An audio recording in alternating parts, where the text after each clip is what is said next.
Je suis en train de lire un ouvrage de Robert Jolin, que j'ai connu à une époque, il y a une cinquantaine d'années, qui s'appelle Les chemins du vide. Et il parle beaucoup d'Israël dans cet ouvrage. Il parle de Marx, de Freud, de la question juive, curieusement.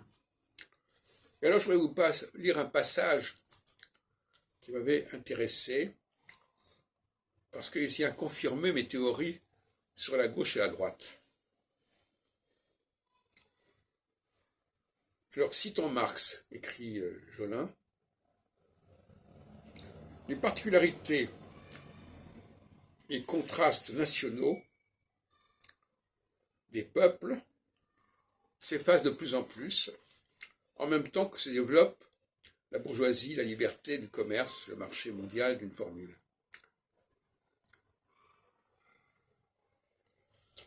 La production industrielle et les conditions de vie qui en résultent, plus loin et à propos de ces particularités et contrastes nationaux, Marx écrit « Le prolétariat les fera disparaître plus radicalement encore. Une des premières conditions de son émancipation, c'est l'action unifiée, tout en moins dans les pays civilisés, en même temps que l'opposition des classes au sein des nations disparaît, l'antagonisme des nations. »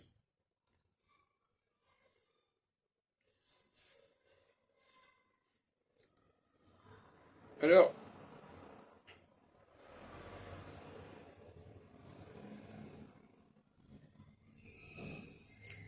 il décrit « Les ouvriers ne doivent reconnaître que la culture internationale du mouvement ouvrier mondial. » Alors, qu'est-ce que ça veut dire? Ça veut dire que la gauche est internationale. La gauche est supranationale, ce qui veut dire qu'elle ne doit pas être enfermée dans le national. Or, beaucoup de discours de gauche aujourd'hui prônent le national. Je crois que j'ai écouté récemment Fabien Roussel à ce sujet. Il faut laisser le national à la droite. Et bien souvent, on a des confusions à ce sujet. Le national, c'est quoi le national? Le national, c'est la volonté d'unifier une société et de refouler les clivages internes, notamment celle du genre.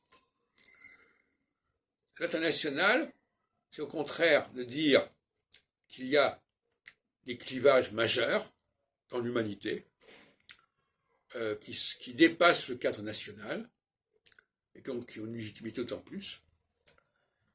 Les femmes, c'est quelque chose de particulier, c'est quelque chose qui existe au niveau supranational, et ça ne peut pas être éliminé, ça ne peut pas être effacé. Donc on tombe bien dans cette problématique que j'avais signalée il y a déjà pas mal de temps, au niveau de l'astrologie. Le marxisme ne légitime pas le côté national des choses. Et astrologiquement, il y a des périodes équinoxiales qui vont dans le côté supranational et en alternance des périodes solsticiales qui vont du côté national. Et à mon avis, c'est ça le nerf de la démocratie au sens où je l'entends. C'est-à-dire accepter l'idée qu'il y ait une alternance et une alternative. Non, une alternance. Alternative, c'est trop léger.